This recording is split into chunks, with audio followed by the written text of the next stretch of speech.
The bullet grazed past Faith Zimmerman's ear so close she could feel the heat of it, and she threw herself behind the water trough just as another shot splintered the wood above her head.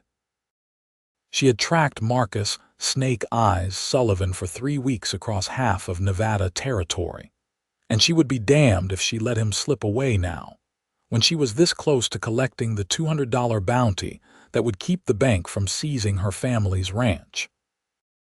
It was August of 1873, and the scorching sun beat down on the dusty streets of Virginia City as Faith pressed her back against the rough wood, her father's old Colt revolver gripped tight in both hands. "You picked the wrong man to hunt, little girl," Snake Eyes shouted from somewhere inside the saloon. "I have killed men twice your size." Faith wiped the sweat from her forehead with her sleeve, her dark blonde hair sticking to her neck beneath her worn hat. She was 22 years old and had been chasing bounties for 6 months now, ever since her father died and left behind a mountain of gambling debts that threatened to destroy everything her mother had worked for. The ranch outside Red Bluff, California, had been in her mother's family for 2 generations, but the bank did not care about legacy when payments were missed. Faith had exactly 2 weeks to come up with $500, or they would lose it all. She took a deep breath and peered around the edge of the trough. The saloon doors hung crooked on their hinges, and she could see movement in the darkness beyond. Her heart hammered against her ribs, but she had learned to push past the fear. Fear did not pay debts. Fear did not save ranches. Only cold, hard cash did that, and Snake Eyes Sullivan was worth $200 dead or alive. "Come on out and face me proper," she called back, surprised by how steady her voice sounded. "The law is coming, and you know it. Make this easy on yourself." A harsh laugh echoed from the saloon. "The law? Girl, the nearest marshal is 2 days' ride from here. It is just you and me, and I know which one of us is walking away." Faith bit her lip, knowing he was right about the marshal. She had been counting on the element of surprise, catching Snake Eyes before he realized she was on his trail. But someone must have tipped him off, because he had been waiting for her when she rode into town. Now she was pinned down in the middle of the street with limited ammunition and even fewer options. Then she heard another voice, low and calm, coming from her left. "Miss, you might want to stay down for the next few seconds." Faith jerked her head around to see a tall man standing at the corner of the general store, dressed in dark trousers and a simple cotton shirt with the sleeves rolled up. He wore no gun belt that she could see, but there was something in the way he held himself that spoke of easy confidence. He was perhaps 27 or 28, with dark hair that brushed his collar and eyes the color of steel in shadow. "Who the hell are you?" she hissed, keeping her voice low. "Name is Isaiah Donovan," he said, and then before she could respond he raised his voice and called out to the saloon. "Snake Eyes, you in there?" There was a moment of silence, and then Snake Eyes replied, his voice suddenly uncertain. "Who is that? Who is asking?" "Isaiah Donovan. We rode together back in '69. Remember?" Another pause, longer this time. Faith watched the stranger named Isaiah, trying to figure out his angle. He did not look like a bounty hunter. He did not look like an outlaw either, despite his claim of riding with Snake Eyes. He looked like a ranch hand or maybe a drifter, but there was something in his eyes that suggested deeper waters. "Isaiah Donovan," Snake Eyes sounded genuinely shocked. "I heard you went straight, heard you gave up the life." "I did," Isaiah confirmed. "Been working honest for near 4 years now. But I remember you, Marcus. I remember you talked about your sister in Sacramento, about how you wanted to set her up with a dress shop. That's still the plan. What business is it of yours?" "Well, there is a young lady out here who has been chasing you for a bounty. I expect she needs the money pretty bad to be doing this kind of work, and you are in there with limited options. Seems to me we might find a better way to handle this that does not end with somebody dying in a saloon in Virginia City." Faith stared at Isaiah, anger flaring hot in her chest. "Stay out of this," she said sharply. "This is my bounty." Isaiah glanced at her, and there was something almost sad in his eyes. "Miss, I have been where you are, desperate for money, willing to risk everything. But killing a man or getting killed yourself, that is not the answer. There is always another way." "Easy for you to say when you are not the one about to lose everything," Faith shot back. Her hands were shaking now, the adrenaline starting to fade and leave her feeling hollow. "My mother will be on the street in 2 weeks if I do not bring in $500. Snake Eyes there is worth 200. I need 3 more after him, and then maybe, just maybe, we can keep our home. So forgive me if I am not interested in your philosophy." Isaiah studied her for a long moment, and something shifted in his expression. $500. "That is what I said." He looked back at the saloon, then at her again. "What if I paid your debt? What if I gave you the $500 right now and Snake Eyes walks away and nobody has to die today?" Faith felt like she had been punched in the stomach. "What? Why would you do that?" "Because I have the money and you need it, and because I have seen too many good people go bad trying to survive in this world. You are young. You should not be hunting men for bounties. You should be living your life." "You do not know anything about me or my life," Faith said, but her voice had lost some of its edge. She was trying to process what he was offering, trying to find the catch. Nobody gave away $500 out of the goodness of their heart. What do you want in return? Isaiah smiled slightly, and it transformed his whole face, making him look younger and less careworn. "I want you to stop bounty hunting. That is all. Take the money, pay your debt, and find another way." "Snake Eyes," Faith called, never taking her eyes off Isaiah. "You hear all that?" "I heard," came the wary reply. "You walk out of there with your hands up, and I let you go. Today only. You understand? I see you again, and I bring you in." There was a long moment of silence, and then Snake Eyes appeared in the doorway, hands raised high. He was a lean man with a scar running down his left cheek, probably in his mid-30s, and he looked thoroughly confused by the turn of events.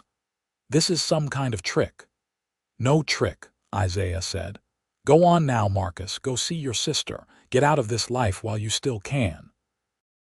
Snake Eyes looked between Isaiah and Faith, then slowly backed away down the street. When he reached his horse, he mounted in one swift movement and rode out of town at a gallop, dust rising in his wake. Faith stood slowly, her legs feeling weak beneath her. She holstered her gun and turned to face Isaiah fully. "You really have $500? "I do. Made good money these past few years working cattle ranches, saving most of it. I live simple." He stepped closer, moving with an easy grace. "Come on. Let us go to the bank here, and I will arrange a transfer of funds or give you cash if you prefer. Then you can ride home to Red Bluff and take care of your business." "Why do you care?" Faith asked, and she hated how her voice cracked on the question. "You do not know me." "You do not owe me anything." Isaiah was quiet for a moment, his eyes distant. "My sister," he said finally. "She was about your age when she died. Got mixed up with the wrong people, trying to make money fast after our parents passed. She thought she could handle it, thought she was tough enough. She was not. I found her 3 days too late." He focused on Faith again, and there was old pain in his gaze. "You remind me of her. Same determination, same fire. I could not save her, but maybe I can help you." Faith felt tears prick her eyes and blinked them back angrily. She did not cry. She had not cried since her father's funeral, and she was not about to start now in the middle of a street in Virginia City, in front of a stranger. But something in Isaiah's story touched her deeply, found the scared and exhausted place inside her that she kept carefully hidden. "I will pay you back," she said firmly. "Every cent. I do not take charity. It is not charity. Consider it an investment in a better future, yours and everyone else who does not have to face down your gun." Isaiah gestured down the street. "Come on, bank is this way." They walked in silence through the dusty streets, and Faith was acutely aware of the looks they drew. A young woman wearing trousers and a gun belt was unusual enough, but walking alongside a man who had just talked down a wanted outlaw made them both objects of curiosity. Faith kept her head high, refusing to show any uncertainty. The bank was a small building with thick adobe walls designed to stay cool in the summer heat. Inside, it was dim and blessedly cooler than the street. The banker was a portly man with spectacles and a suspicious nature that melted away as soon as Isaiah laid a stack of bills on the counter. "I need to give this lady $500, Isaiah said simply. "You can count it if you like." The banker did count it, slowly and carefully, while Faith stood beside Isaiah feeling increasingly surreal about the whole situation. Half an hour ago she had been in a gunfight, and now she was watching a stranger hand over enough money to save her family's ranch. It did not feel real. "All here," the banker said finally. "Miss, do you want this in cash or a bank transfer?" "Cash," Faith said. She trusted banks about as far as she could throw them, which was not far at all. "I need to carry it back to Red Bluff." "That is a long ride with that much money," the banker warned. "Dangerous, too." "I can handle it." The banker shrugged and counted out $500 in various bills, stacking them neatly. Faith took the money with hands that only trembled slightly, folding it carefully and tucking it into the inside pocket of her vest. It felt heavy against her chest, like both a promise and a burden. "Thank you," she said to Isaiah once they were back outside. The words felt inadequate, too small to contain the weight of what he had just done. "I meant what I said. I will pay you back. Where is Red Bluff from here?" Isaiah asked instead of responding to her vow. 2 days ride west and a bit south if the weather holds." "Why?" "I will ride with you. Make sure you get home safe with that money." Faith bristled immediately. "I do not need a nursemaid. I have been taking care of myself just fine." "I am sure you have," Isaiah said mildly. "But you just lost a bounty you had been tracking for 3 weeks, and you are carrying more money than most people see in a year. There are worse things than having company on the road. And what did you get out of it?" Faith demanded, suspicious of his motives despite everything. "What is your angle here?" Isaiah considered the question seriously. "Honestly, I have been drifting for a while now, working ranches here and there but never settling. Maybe I am just curious about what kind of woman hunts bounties to save her family's land. Maybe I want to make sure my investment pays off. Or maybe," and here he smiled that transforming smile again, "maybe I am just tired of riding alone and would appreciate the company." Faith wanted to say no. Every instinct she had developed over the past 6 months of hard living told her not to trust him, not to rely on anyone but herself. But she was tired too, tired in a way that went bone deep, and the thought of riding home alone with $500 and constant vigilance was exhausting before she even started. "Fine," she said, "but we leave within the hour and you keep up or I leave you behind." "Fair enough." They collected their horses from different ends of town. Faith's mare, a sturdy roan named Rosie that had been her father's favorite, waited patiently at the livery. Isaiah's horse was a tall black gelding with a white star on his forehead, and the look of an animal that could run all day without complaint. They rode out of Virginia City, heading southwest, taking the stage road that would eventually lead them into California. The landscape was harsh and beautiful in equal measure, all sagebrush and distant mountains shimmering in the heat. Faith kept Rosie at a steady pace, not pushing but not dawdling either. Isaiah rode beside her, seeming content with the silence. It was not until they stopped to water the horses at a creek a few hours later that Faith finally asked the question that had been burning in her mind. "You said you rode with Snake Eyes in '69. What were you, an outlaw?" Isaiah did not answer right away. He crouched by the creek, filling his canteen with the cool water. "Yes," he said finally.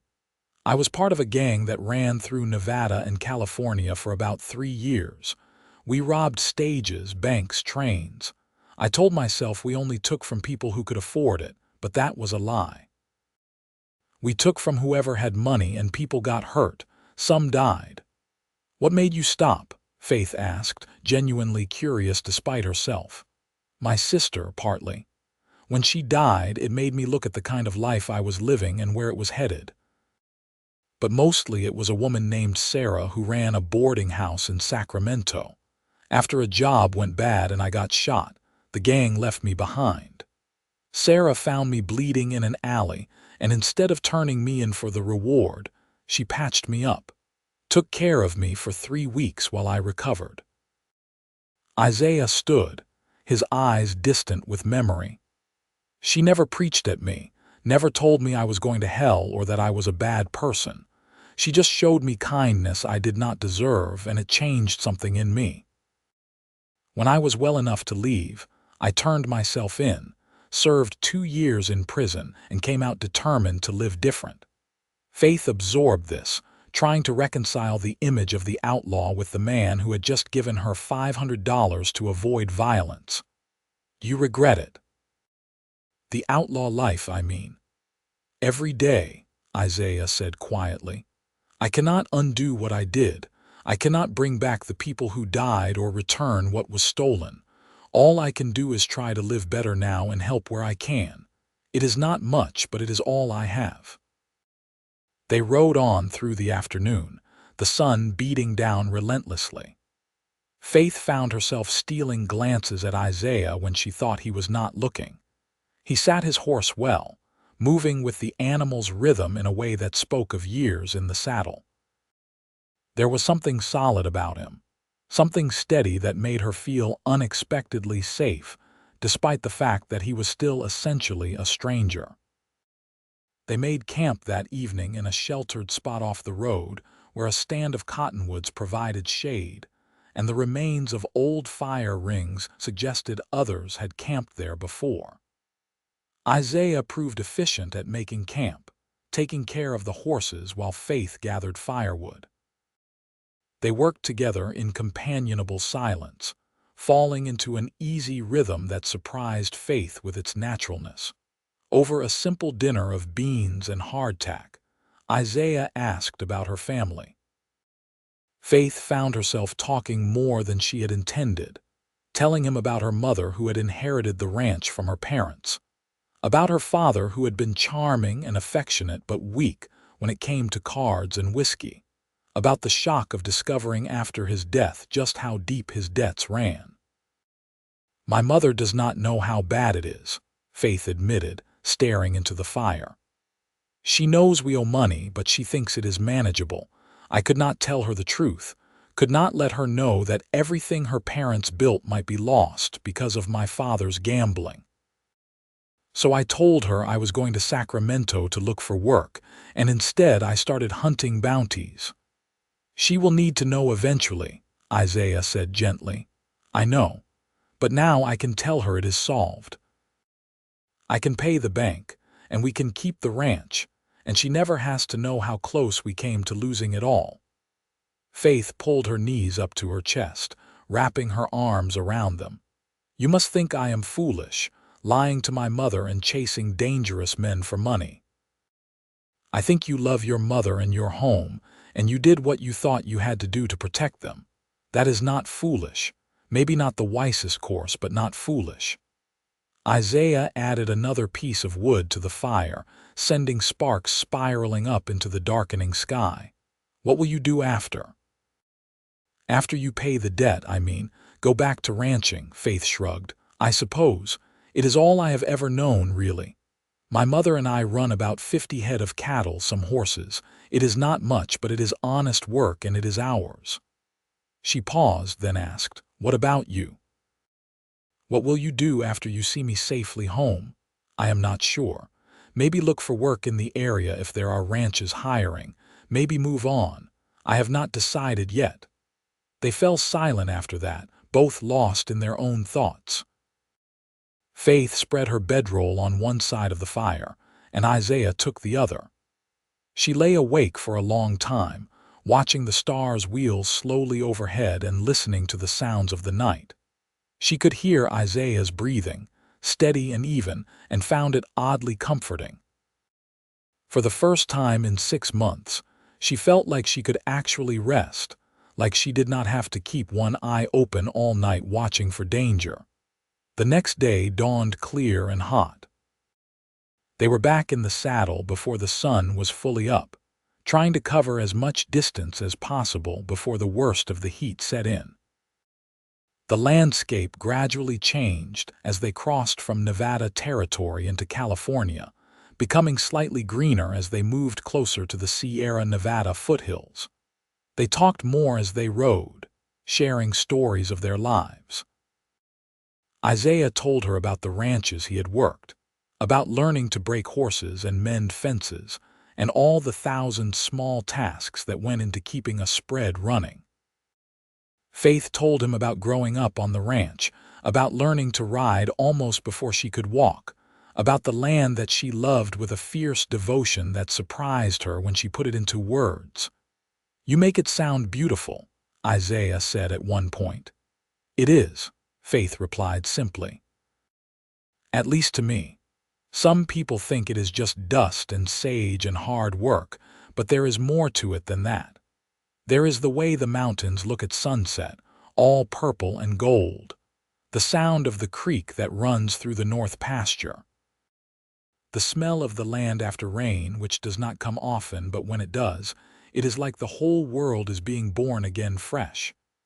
She felt her cheeks warm, embarrassed by her own poetry. "Sorry, I suppose that sounds silly."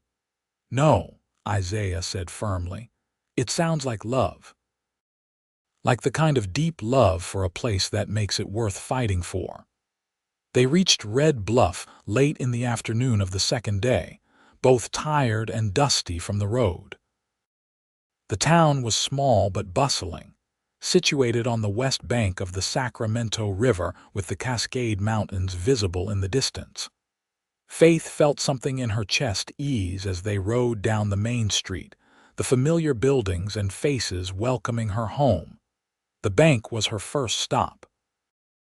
Isaiah waited outside with the horses while Faith went in to settle her father's debts. The banker, a stern man named Jeremiah Wright who had known her since she was a child, looked surprised to see her. "Miss Zimmerman," he said formally, "I was just preparing the foreclosure papers." "You are cutting it very close." "I have the money," Faith said, and took immense satisfaction in the way his eyebrows shot up as she counted out $500 on his desk. "That clears the debt in full, I believe." Wright counted the money twice, his fingers moving precisely over the bills. "Yes," he said finally, grudgingly. "This settles the outstanding balance. I will prepare a receipt and return the deed to the property to you. I will wait." It took another 20 minutes of paperwork, but finally, Faith walked out of the bank with a receipt and the deed to the ranch safely in her possession. She felt lighter than she had in months, as if a physical weight had been lifted from her shoulders. Isaiah was leaning against the hitching post and he straightened when he saw her face. "All settled?" he asked. "All settled." Faith could not keep the smile off her face. "The ranch is safe. My mother will never have to know how close we came to losing it." "Then my investment paid off," Isaiah said, and his answering smile was genuine and warm. Faith realized she did not want to say goodbye to him yet. The thought of him just riding off into the sunset felt wrong somehow, incomplete. "Will you come out to the ranch?" she asked impulsively. "Let me and my mother give you dinner at least. It is the least we can do after what you did." Isaiah hesitated, and Faith held her breath without quite knowing why it mattered so much. Then he nodded. "I would like that, thank you." The ride out to the ranch took another hour, following the river road north and then cutting west into the foothills. Faith found herself seeing the land through Isaiah's eyes, noticing the beauty she usually took for granted. The oak trees that dotted the hillsides, the way the evening light turned everything golden, the neat fences that marked the boundaries of her family's property. The ranch house came into view as they topped a rise, and Faith felt her throat tighten with emotion. It was not much, just a simple 2-story wooden structure with a wrap-around porch and a barn behind it, but it was home. It was everything. Her mother must have heard them coming because she appeared on the porch as they rode up, shading her eyes against the setting sun. Margaret Zimmerman was 50 years old with hair more gray than blonde now, but she stood straight and strong, a woman who had weathered hard times and come through them intact. "Faith," she called, relief and joy mixing in her voice. "Thank God you are home safe. I was starting to worry." Faith dismounted and ran up the porch steps to embrace her mother, breathing in the familiar scent of lavender soap and sunshine. "I am fine, Mama. Everything is fine. Better than fine." Margaret pulled back to study her daughter's face, then looked past her to where Isaiah was tying his horse to the rail. "And who is this?" "This is Isaiah Donovan. He helped me in Virginia City and rode back with me to make sure I got home safe." Faith took a breath, deciding how much to reveal. "Mama, I paid the bank, all of it. The ranch is safe." Her mother's hands flew to her mouth, tears starting in her eyes. "What? How? I will explain everything, but first can we invite Isaiah in? He has been on the road for 2 days and I promised him dinner." Margaret recovered her composure quickly, years of frontier hospitality taking over. Of course. Mr. Donovan, please come in. You are very welcome in our home." Over dinner that evening, Faith told a carefully edited version of the truth. She admitted that she had been pursuing Bounties rather than looking for regular work in Sacramento, which shocked and dismayed her mother, but she emphasized that she had stopped now and would not be doing it again. She left out the specifics of the confrontation with Snake Eyes, and she certainly did not mention that Isaiah had paid the entire debt himself. Instead, she implied that she had collected multiple bounties and earned the money through hard work and determination. Isaiah caught her eye across the table when she told this version of events, and she could see he understood what she was doing and why. He did not contradict her story, just ate his meal and answered Margaret's polite questions about where he was from and where he was headed. "I am looking for ranch work in this area, actually," Isaiah said. "If you know of anyone hiring, I would appreciate the information." Margaret looked at Faith, then back at Isaiah. "We could use help here," she said slowly. "Faith and I manage, but it is hard with just the two of us.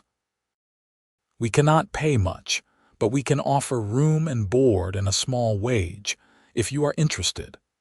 Faith nearly choked on her water. She had not expected her mother to make such an offer, and judging by the surprised look on Isaiah's face, neither had he. "I would not want to impose," Isaiah began, but Margaret waved this away. "You brought my daughter home safe and helped her when she needed it. That is not something I take lightly. Besides, we genuinely do need the help.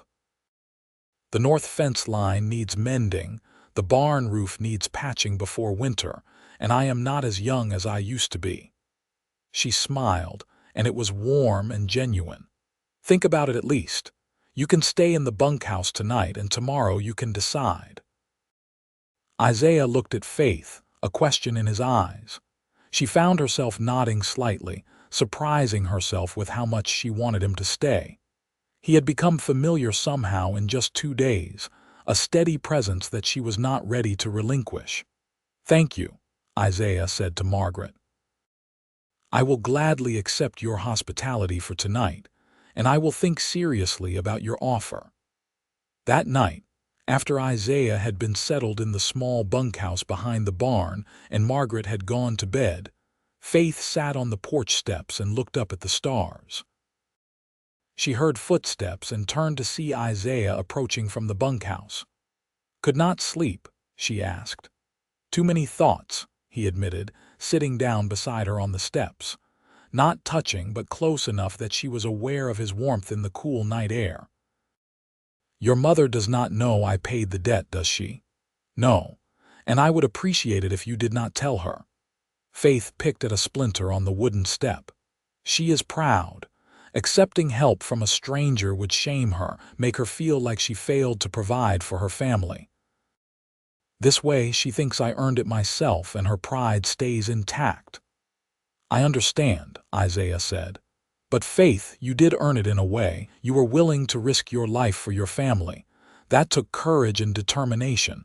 Do not discount that, I suppose." Faith was quiet for a moment, then asked the question that had been on her mind all evening. "Are you going to stay? Take my mother up on her offer? Do you want me to stay?" It was a simple question, but Faith felt the weight of it.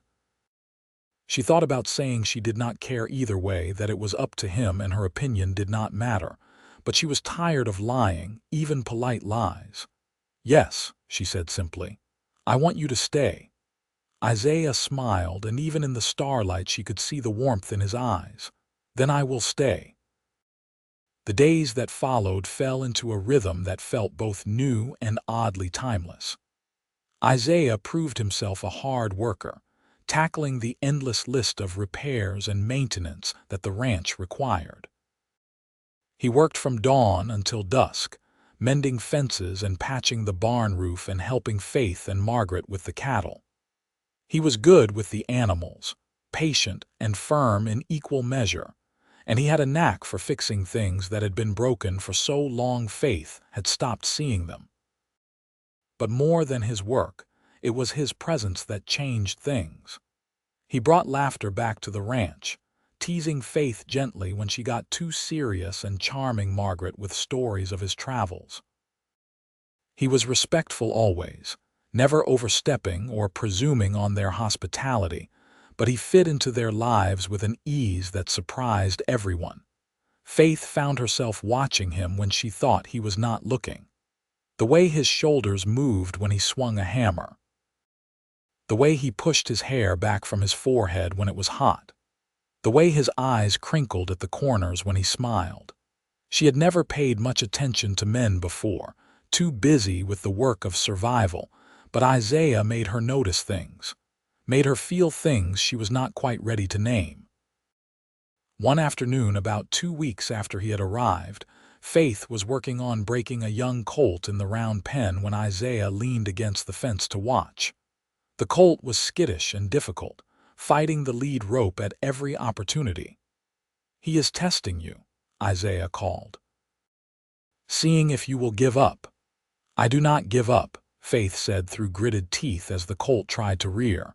"I have noticed that about you." There was something in Isaiah's voice that made Faith look at him sharply, but his expression was unreadable. "You are stubborn as they come." "It is not stubbornness. It is determination. Sometimes there is a fine line between the two." Faith got the colt settled and brought him over to the fence where Isaiah stood. She was breathing hard from the exertion, and she pushed her hat back to wipe the sweat from her forehead. "You think I am too stubborn. I think you have had to be stubborn to survive what you have been through. But Faith, it is okay to let people help you sometimes. It is okay to not carry everything alone." The words hit closer to home than Faith wanted to admit.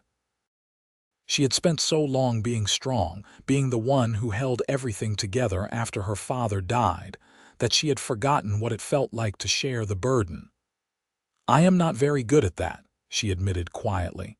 "You could learn," Isaiah said, and his voice was gentle. "If you wanted to." Their eyes met and held, and Faith felt something shift in her chest, something warm and frightening and thrilling all at once.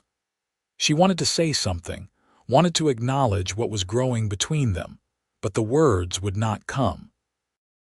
Instead, she just nodded and turned back to the colt, her heart beating faster than the work warranted. That evening, Margaret sent Faith into town to pick up supplies that had arrived on the stage from Sacramento.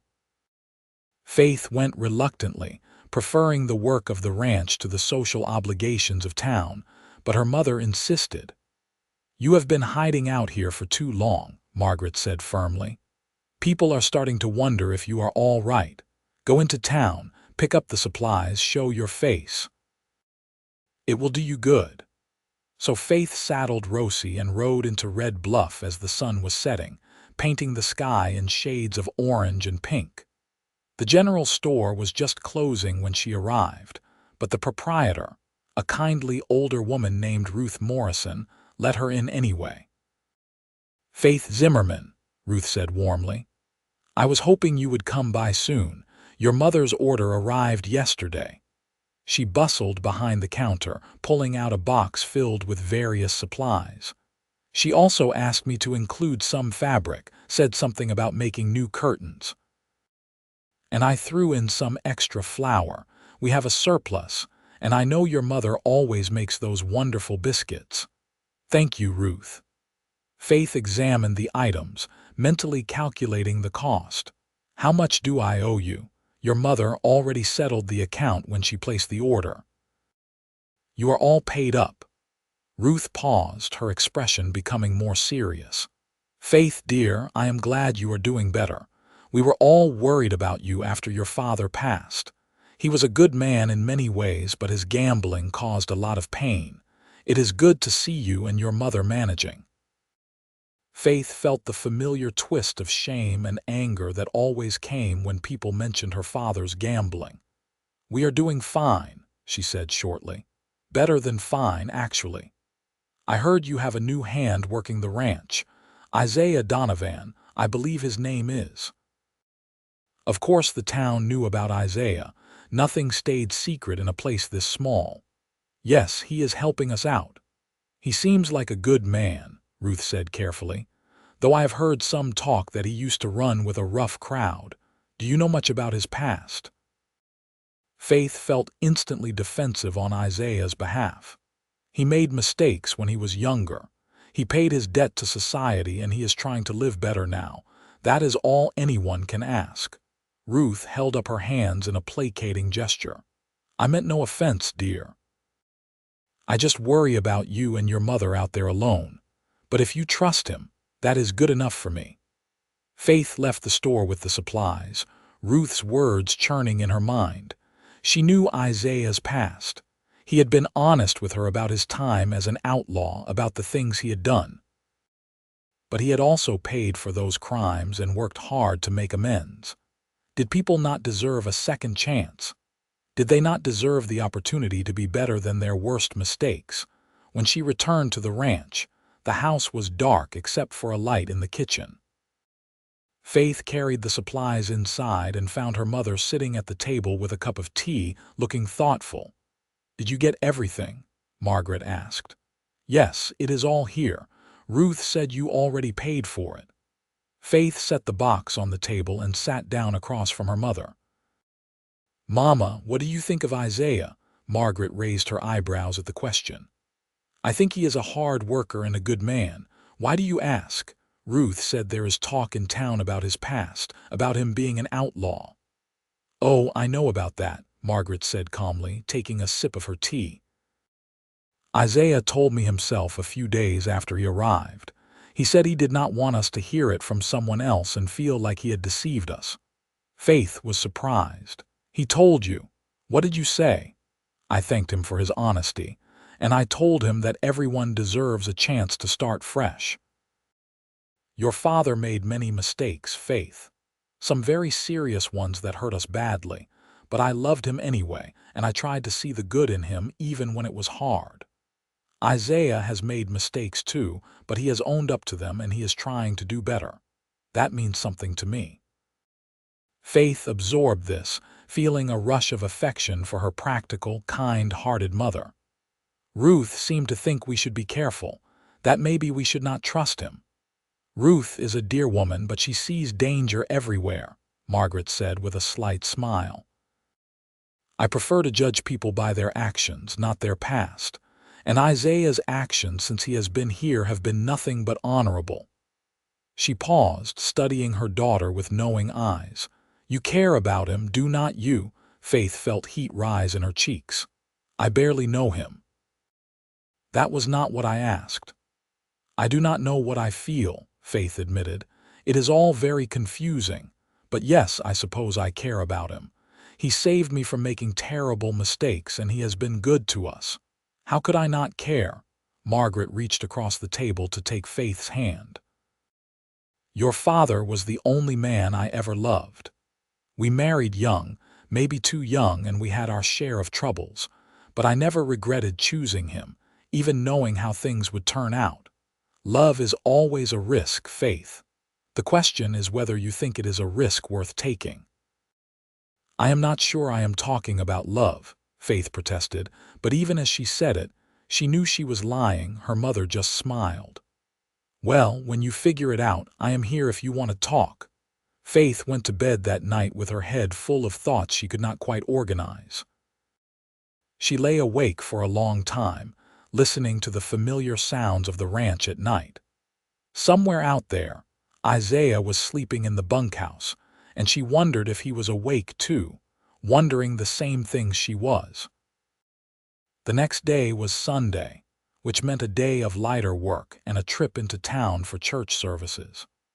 Margaret insisted on going every week when possible, more out of respect for tradition than deep religious conviction, and Faith usually accompanied her. Isaiah, when asked if he wanted to come along, politely declined. I am not sure I would be welcome in a church, he said with a wry smile. Given my history. God welcomes everyone, Margaret said firmly, but I will not force you. Stay here and rest. You have been working too hard. So Faith and Margaret rode into town alone, the morning sun warm on their backs. The church was a small white building at the edge of town, and it was already half full when they arrived. Faith took her usual seat in the back, letting the familiar ritual of the service wash over her without paying too much attention to the words. But after the service, as people mingled outside in the sunshine, Faith found herself cornered by Thomas Yates, the son of the largest rancher in the area. Thomas was 25, handsome in a bland sort of way, and he had been trying to court Faith since before her father died. Faith, you are looking well, Thomas said, his smile showing too many teeth. I have not seen you in town much lately. I have been busy with the ranch, Faith said neutrally, looking for an escape route. Yes, I heard you hired a hand, some drifter with a questionable past. Thomas moved closer, lowering his voice. Faith, you know, if you and your mother need help, my father and I would be happy to assist. We could even discuss a more permanent arrangement. Faith knew exactly what kind of permanent arrangement he was suggesting. Thomas had proposed twice already, and both times she had turned him down as politely as possible. We are managing just fine, thank you. Are you? Thomas's voice took on an edge. Because from what I hear, you were chasing Bounties a few weeks ago. That is desperate behavior, Faith. Dangerous behavior. You could have been killed. But I was not, Faith said, her own voice hardening. And now we are secure and doing well. So thank you for your concern, but it is not needed. I am just saying, a woman in your position should think carefully about her choices. You are not getting any younger, and offers like mine do not come along every day. Faith felt anger surge hot in her chest. Thomas, I have turned you down twice. I am not interested in marriage, not to you or anyone else. Please respect that. She brushed past him and went to find her mother, eager to leave town and get back to the ranch. Back to where Isaiah would be waiting, though she tried not to think too hard about why that mattered so much to her. When they arrived home, They found Isaiah in the barn, doctoring a cut on one of the horse's legs. He looked up when they entered, and his eyes went straight to Faith's face. "What is wrong?" he asked immediately. Faith realized her frustration must be showing. "Nothing, just town politics." She moved closer to see what he was doing. "How is the mare?" "She will be fine. Just a shallow cut from some wire she got tangled in. I cleaned it out and put some salve on it." Isaiah finished bandaging the leg and straightened. "Town politics. Thomas Yates cornered me after church, made another proposal of marriage disguised as concern for my well-being." Something flickered in Isaiah's eyes. "Thomas Yates, the rancher's son?" "Yes. He has been pursuing me for years, and he cannot seem to accept that I am not interested." Faith helped Isaiah pack up the medical supplies. "He seems to think I should be grateful for his attention since I am getting older and my prospects are limited." "He is an idiot," Isaiah said flatly. Faith laughed despite her bad mood. "Thank you for that. I am serious. Any man who cannot see what an extraordinary woman you are does not deserve a minute of your time." Isaiah stopped, seeming to realize what he had said, and cleared his throat. "I mean, you are strong and capable, and you fought to save your family's land. That is worth 100 rich suitors." Faith felt warmth bloom in her chest at his words. "You think I am extraordinary?" Isaiah met her eyes, and there was no humor in his expression now, just raw honesty. "I think you are the most extraordinary woman I have ever met." The moment stretched between them, heavy with unspoken feelings. Faith found herself leaning slightly toward him, drawn by something she could not name. Isaiah lifted his hand as if to touch her face, then seemed to catch himself and let it fall. "I should get back to work," he said, his voice rough. "Isaiah, wait." Faith caught his arm, feeling the solid warmth of him through his shirt sleeve. "Why did you really give me that money?" "The real reason." He was quiet for a long moment, and when he spoke, his voice was low and careful. "I told you about my sister. That was true. But the whole truth is that when I saw you in that street, ready to risk everything, I saw someone worth saving.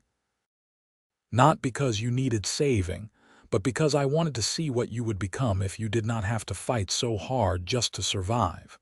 I wanted to give you a chance at a different life, and maybe, selfishly, I wanted to be part of that life." He paused. "I am sorry if that is too much honesty." "No," Faith said, barely breathing. "No, it is not too much." She did not plan what happened next. One moment they were standing apart, and the next she had closed the distance between them and pressed her lips to his. Isaiah went still with surprise for a heartbeat. Then his arms came around her, and he was kissing her back with a tenderness that made her knees weak. When they finally broke apart, both breathing hard, Faith realized she was trembling.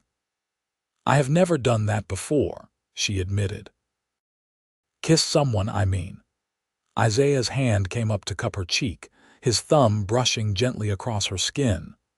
"I am honored to be your first," he said softly. "Faith, I need you to know I have feelings for you, strong feelings, but I do not want to rush you or pressure you into anything. You have been through so much, and I am still just a reformed outlaw trying to make a better life.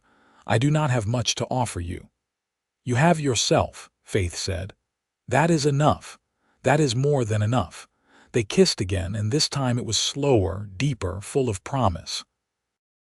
When they finally pulled apart, Faith rested her forehead against his shoulder, breathing in the scent of him, clean sweat and hay and something else that was just him. "My mother is going to be insufferable when she finds out," Faith murmured. "She saw this coming before I did." Isaiah chuckled, the sound rumbling through his chest. "She is a perceptive woman. I will do right by you, Faith. I promise you that. I will work hard and treat you with respect and earn your trust every day." "You already have my trust," Faith said, pulling back to look at him. "Now you just have to keep it." "I will," Isaiah promised, "for as long as you will let me." The weeks that followed were the happiest Faith could remember in years. She and Isaiah fell into an easy partnership, working side by side during the day and stealing moments together in the evening when the work was done. They would sit on the porch after dinner, talking about everything and nothing, learning the rhythms and patterns of each other's thoughts. Isaiah told her more about his past, about the mistakes he had made and the people he had hurt. Faith listened without judgment, understanding that these confessions were a gift, a sign of trust. In turn, she told him about her father, about the complicated love she had felt for a man who was charming and affectionate but ultimately weak, about the anger and grief that were still tangled up inside her. "You are allowed to be angry with him," Isaiah said one evening as they sat watching the sunset. "Love and anger are not mutually exclusive. You can grieve what you lost while still acknowledging the harm his choices caused." "It is hard," Faith admitted. "I miss him, but I am also furious with him for leaving us in such a terrible position. How do I hold both those things at once?" "You just do," Isaiah said simply. "You let yourself feel what you feel without judgment. In time, it gets easier." Margaret, for her part, was delighted by the developing romance. She gave them space when they needed it, but also made sure to include Isaiah in all the small family rituals that made up their life. Sunday dinners became more elaborate, and she dug out her best china from storage. She taught Isaiah her recipe for biscuits and laughed when he burned the first batch. "You are much better with horses than pastry," she told him kindly. "We will leave the baking to Faith and me." One afternoon in late September, Faith and Isaiah rode out to check on the cattle in the north pasture. It was a beautiful day, the heat of summer finally breaking into the crisp coolness of autumn. The leaves on the cottonwoods were just starting to turn gold, and the sky was a brilliant, unbroken blue. They found the cattle healthy and content, grazing in the rich grass near the creek. Faith dismounted to check on a cow that looked like she might be close to calving, and Isaiah stood watch, his hand resting casually on the gun he now wore.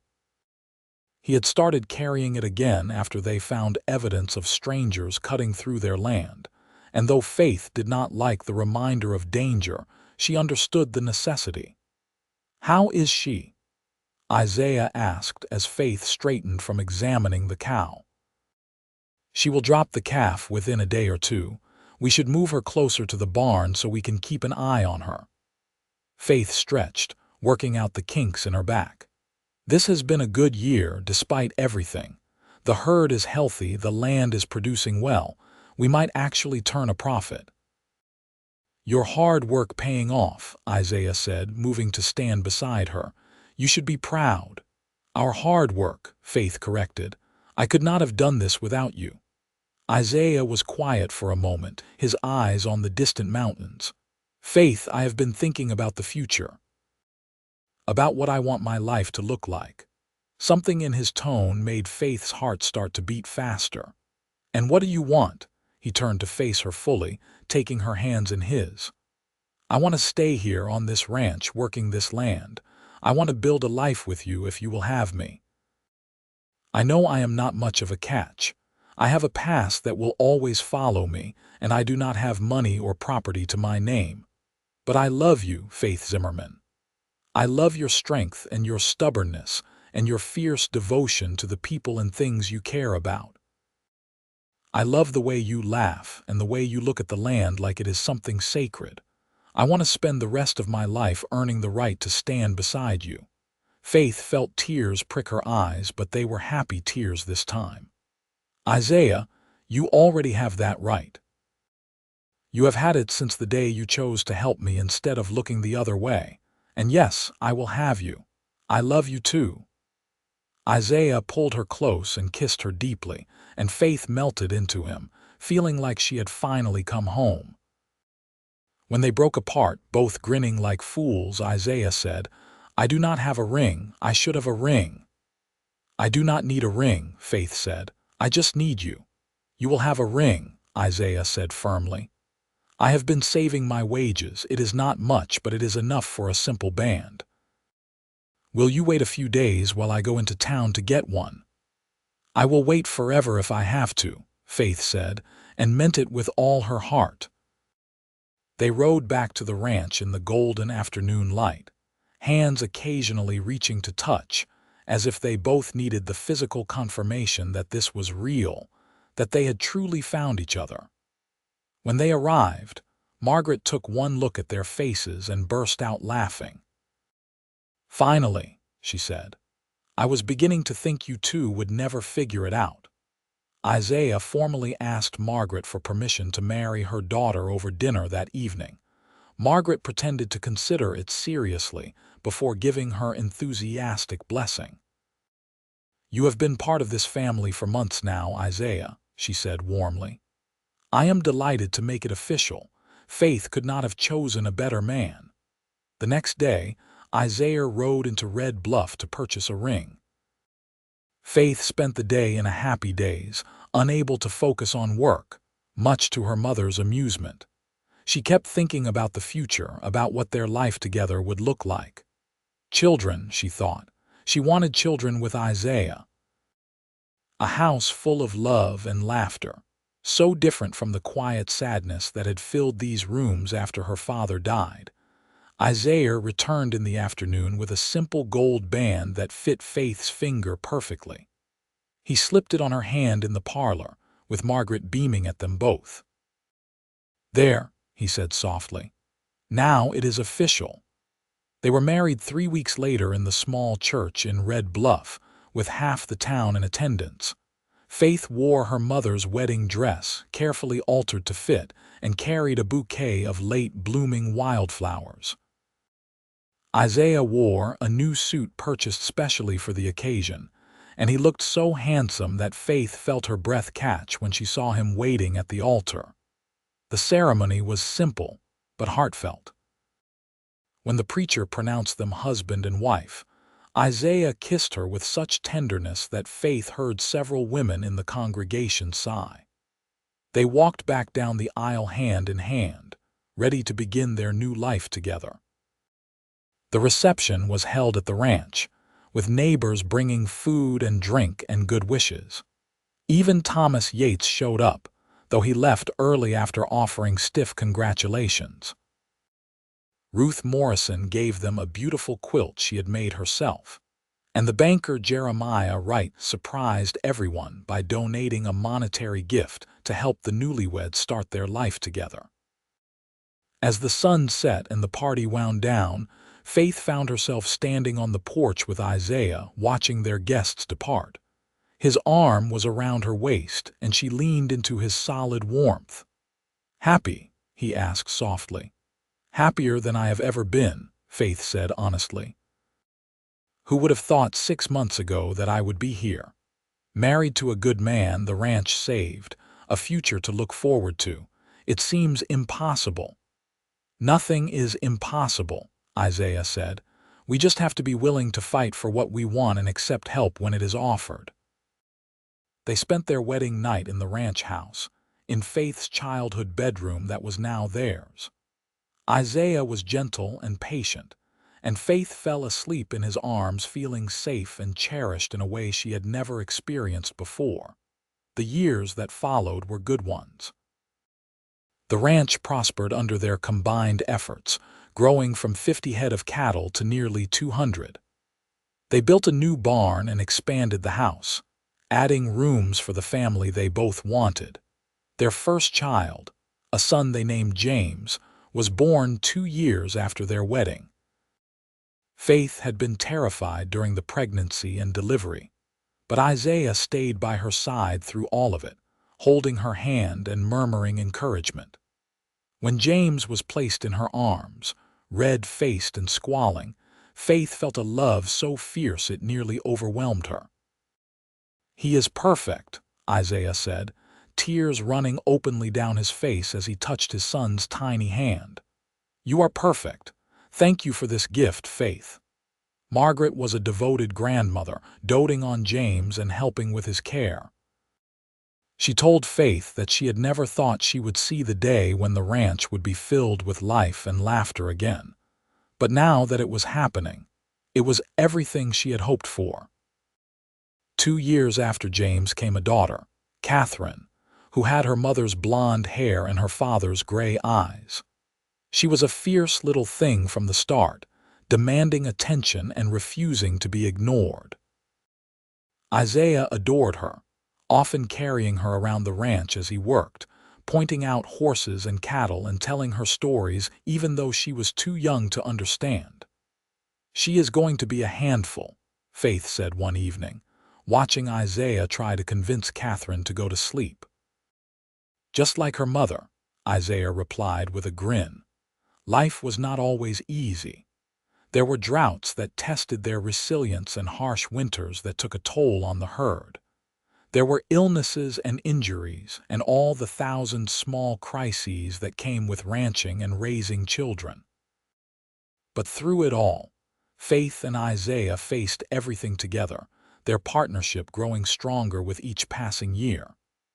On their 10th anniversary, they took a rare evening to themselves, leaving the children with Margaret and riding out to the north pasture where Isaiah had proposed. They sat by the creek as the sun set, holding hands and reflecting on the journey that had brought them here. "You ever regret it?" Faith asked. "Giving me that money in Virginia City, tying your life to mine?"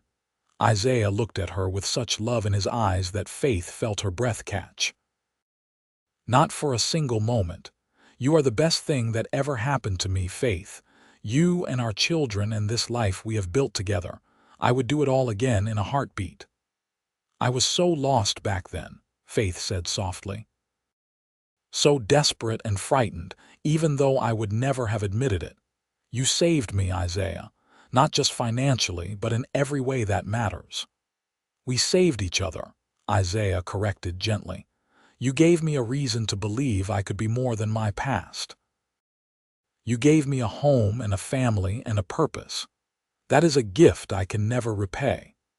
They sat in comfortable silence as the stars began to appear overhead, the same stars that had watched over them that night 10 years ago when everything changed. Faith thought about the woman she had been, hunting bounties and risking her life, and marveled at how far she had come. That woman would barely recognize her life now, filled as it was with domesticity and routine. But she would not change a single thing. As they rode back to the ranch in the gathering darkness, Faith could see the lights in the windows, warm and welcoming. She could hear the distant sound of her children laughing and her mother's voice joining in. This was home. This was family. This was everything she had fought for and more than she had ever dared to hope for. Isaiah helped her dismount and pulled her close for a long kiss. "Come on," he said. "Let us go home." And they did, walking hand in hand into the house they had built together, ready for whatever the future would bring. Margaret lived for another 15 years, long enough to see 5 grandchildren and to witness the ranch become one of the most successful in the region. She passed peacefully in her sleep at the age of 75, surrounded by family. At her funeral, the church overflowed with people whose lives she had touched, and Faith realized that her mother had been quietly helping others the whole time, using the ranch's success to provide for those less fortunate. "She never told me," Faith said to Isaiah that evening, still reeling from the stories people had shared. "All those years, she was giving money to families in need, helping widows and orphans. I had no idea." "She was a remarkable woman," Isaiah said. "You are very much like her." With Margaret gone, Faith and Isaiah became the elder generation, passing on their knowledge and experience to their children. James grew into a responsible young man who loved the land as much as his mother did, and he eventually took over much of the day-to-day management of the ranch. Catherine, true to Faith's prediction, was indeed a handful, but she channeled her fierce spirit into becoming an advocate for women's rights, traveling to speak at gatherings and writing passionate letters to newspapers. Their other children, 2 more boys and another girl, each found their own paths, but they all remained close to the ranch and to each other. The family that Faith and Isaiah had created was bound by love and mutual respect, a legacy far more valuable than land or cattle. On the evening of their 25th anniversary, Faith and Isaiah sat on the porch of the house they had expanded and renovated over the years. Their hair was graying now, and there were lines around their eyes from years of squinting into the sun, but their love had only deepened with time. 25 years, Faith marveled. Sometimes it feels like just yesterday you were standing in that street in Virginia City, offering to pay my debts. Other times it feels like I have loved you my whole life. Isaiah reached for her hand, his fingers automatically finding hers. I have been thinking about that day a lot lately. What would have happened if I had just walked by, if I had not stopped to help? But you did stop, Faith said firmly. You saw someone in need and you chose to help. That is who you are, Isaiah. It was who you were then, even when you did not fully realize it yourself. You made me want to be better, Isaiah said. You still do, every single day. They sat in comfortable silence, watching the sun set over the land they loved. In the distance, they could see their grandchildren playing in the yard, their laughter carrying on the evening breeze. James was teaching his oldest son to rope a fence post, patiently correcting his form. Catherine was visiting with her husband and children, and Faith could hear her daughter's distinctive voice raised in passionate discussion about some political issue. We did all right, did we not? Isaiah asked softly. Faith leaned her head on his shoulder. We did better than all right. We built something beautiful and lasting. We created a family filled with love. We turned a struggling ranch into something thriving, and we did it all together. I love you, Faith Donovan, Isaiah said, using her married name with the same pleasure he always did. I have loved you since the moment I saw you crouched behind that water trough, determined to face down Snake Eyes Sullivan. I will love you until my last breath and beyond. And I love you, Faith replied. My reformed outlaw, my partner, my best friend. Thank you for saving me all those years ago. Thank you for letting me, Isaiah said, as darkness fell and the stars emerged overhead. They remained on the porch, content in each other's presence. The ranch bustled with life around them, multiple generations living and working and loving under the same sky. It was everything Faith had fought for during those desperate days of bounty hunting, and so much more than she had ever imagined possible. The years continued to pass, bringing both joy and sorrow. They lost friends and welcomed new grandchildren. They weathered storms both literal and figurative. But through it all, Faith and Isaiah remained steadfast partners, facing each challenge side by side. When Isaiah turned 60, his back started giving him trouble, legacy of years of hard physical labor. He could no longer do all the heavy work he once had, but he adapted, focusing instead on training horses and teaching his grandchildren everything he knew about ranching and life. He was a patient teacher, never raising his voice even when the children made mistakes, and they adored him for it. Faith continued to manage the business side of the ranch, her sharp mind for numbers never dimming even as her body slowed down. She corresponded with buyers across California and into Nevada, negotiating prices and contracts with the same determination she had once applied to tracking bounties. She often thought about those wild days of her youth, about the young woman she had been, and felt a strange mixture of pride and disbelief that she had survived them. On a warm spring evening when Faith was 58 years old, she and Isaiah walked slowly through the north pasture, stopping to admire the creek that had witnessed so many important moments in their lives. The land was green and lush from recent rains, and new calves gamboled beside their mothers. "You remember the first time we came here together?" Faith asked. "When you told me you wanted to build a life with me?" "I remember every detail," Isaiah said. "The way the light hit your hair, the surprise in your eyes, the way my heart felt like it might burst out of my chest because I was so afraid you would say no." "I could never have said no to you," Faith said softly. "Even then, I knew you were my future. I was just too stubborn to admit it right away." They stood in comfortable silence, watching the sun begin its descent. Faith leaned against Isaiah, feeling the solid warmth of him, the familiar rhythm of his breathing. They had been together for 35 years now, and she could not imagine her life without him. "I have been thinking," Isaiah said slowly, "about legacy, about what we leave behind when we are gone." "That is morbid talk for such a beautiful evening," Faith protested. "Not morbid, just realistic. We are not young anymore, Faith, and I want to make sure you know how much this life has meant to me, how much you have meant to me." He turned to face her, taking both her hands in his. "I was lost before I found you. I was just drifting, trying to outrun my past and figure out how to be a better man. You gave me purpose and direction. You gave me a reason to wake up every morning and be the best version of myself. Everything good in my life started the day I met you in Virginia City." Tears slipped down Faith's cheeks. "Oh, Isaiah, you gave me just as much, more even. You saved me from a path that would have destroyed me. You showed me what real love looks like, what partnership means. You have been my rock for 35 years.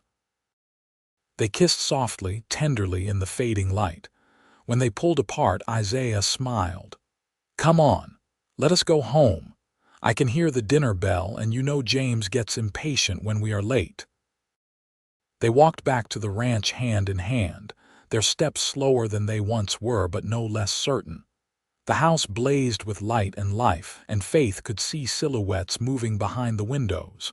Her family, her legacy, everything she and Isaiah had built together.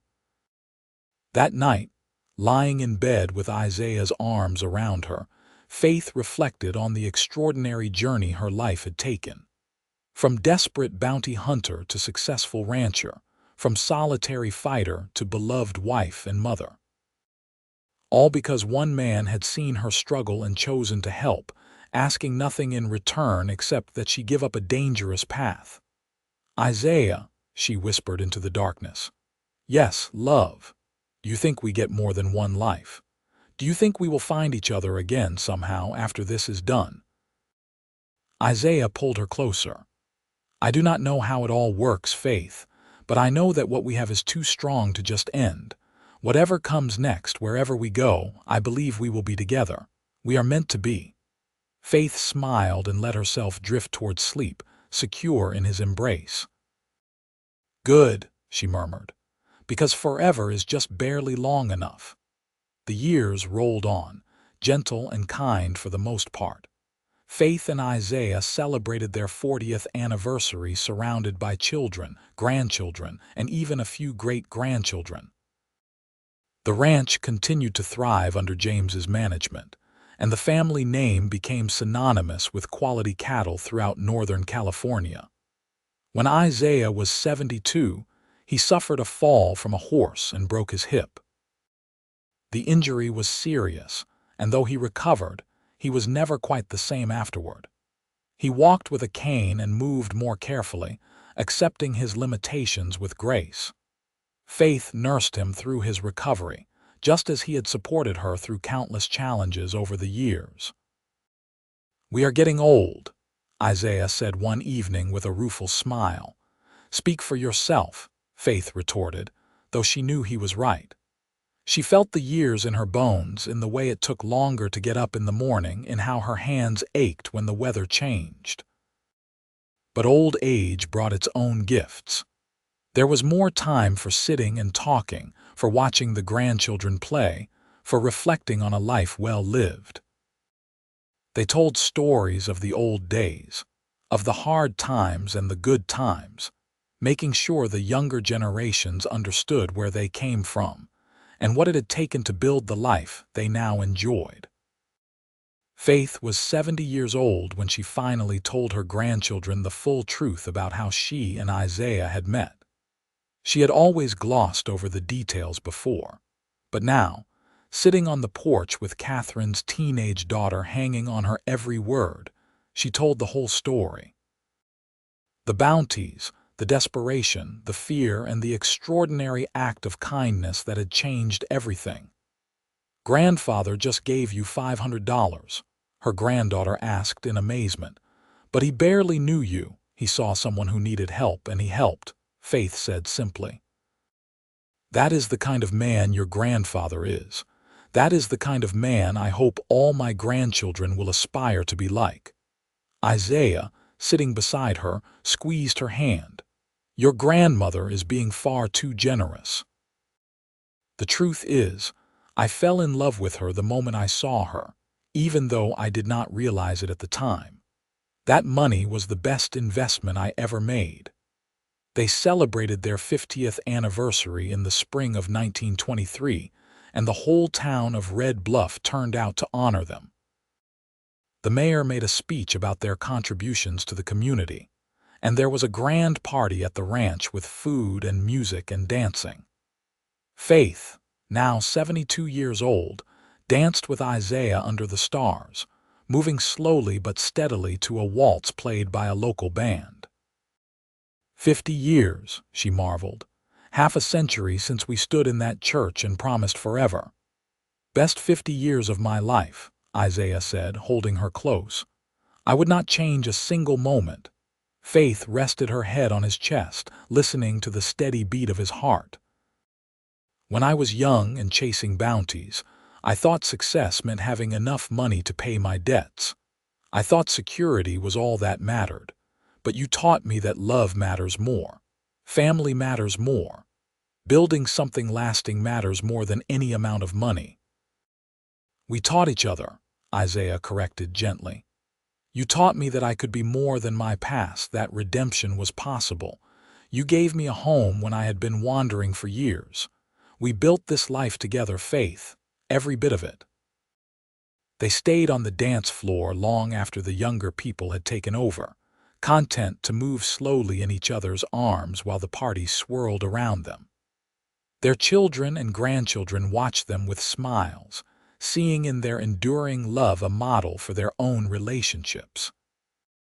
Isaiah passed away peacefully in his sleep 2 years later, at the age of 79. He had been in declining health for several months, his heart slowly failing, but he had remained cheerful and loving to the end. His last words to Faith, whispered in the darkness of their bedroom, were "Thank you for the best life a man could ask for." Faith held his hand as he slipped away, tears streaming down her face but a smile on her lips. He looked peaceful, as if he had simply drifted off to sleep, and she knew he had not been afraid. They had talked about death many times over the years, and both had come to accept it as a natural part of life. The funeral was huge, with people coming from all over Northern California to pay their respects to the man who had touched so many lives. Faith listened to the stories people shared about Isaiah's kindness, his generosity, his willingness to help anyone in need. She realized that he had spent his entire adult life making amends for his youthful mistakes, using his second chance to better the world around him. After the funeral, Faith moved through her days in a fog of grief. The ranch felt empty without Isaiah's presence, even though it was filled with children and grandchildren. She missed him with an ache that never quite faded, missed his voice and his touch, and the way he made her feel safe even in the darkest times. But she did not give in to despair. She had promised Isaiah she would keep living, keep enjoying the life they had built together, and she intended to keep that promise. She spent her days with her family, teaching the youngest grandchildren to ride, sharing stories of their history, making sure they understood the values that had guided her and Isaiah through their long life together. Faith lived for another 6 years after Isaiah's death, remaining sharp and engaged until the very end. She passed away at the age of 80, surrounded by 3 generations of family who loved her dearly. Her last thoughts were of Isaiah, of that day in Virginia City when he had stepped into her life and changed it forever. They buried her beside Isaiah in the small cemetery on the ranch, under a cottonwood tree that had been there when they first arrived. The stone was simple, bearing both their names and a single inscription that James had chosen. Together forever, building a legacy of love. The ranch continued on under the family's careful stewardship, growing and adapting with each generation while maintaining the core values that Faith and Isaiah had instilled. Their story became family legend, told and retold to each new generation as an example of how love and redemption could transform lives. The place where Faith had once cornered Snake Eyes Sullivan in Virginia City became a quiet footnote in Western history. But the ranch in Red Bluff flourished, a lasting testament to what 2 people could build when they chose love over fear, partnership over independence, and hope over despair. The legacy of the desperate bounty hunter and the reformed outlaw who paid her debts lived on in the children and grandchildren who inherited not just land, but values and love, and the knowledge that redemption and second chances were always possible.